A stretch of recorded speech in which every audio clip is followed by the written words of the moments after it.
ามเพราะอายคาใจเจ้าสิเสียใจถึงอายก็บ่เป็นหยังเจ้าสิคิดสั่งตัวอายก็บ่ใส่ใจเพราะว่าเจ้าเปลี่ยนไปอยู่ไสใครก็อยากถาม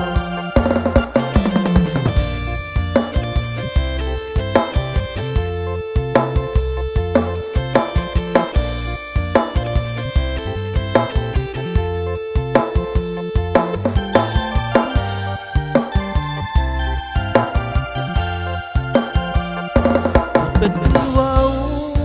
น้องนั้นประจำอยู่งานใดเส้นทางเล็กใดใกล้ไปอายสิไปแวะกลางเว้นกลางคืนดึกดื่นอายก็บอกแค่แต่ขอถามอีกแน่ถ้าตัวน้องเอาเจ้าใดขอโทษเด้อน้องอายถามเพราะอายคาใจ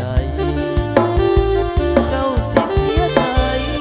ไม่อายก็บ่เป็นหยัง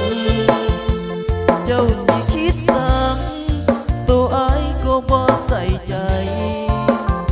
เพราะว่าเจ้าเปลี่ยนไปอยู่ไสใครก็อยากถามเพราะว่าเจ้าเปลี่ยนไปอยู่ไสใค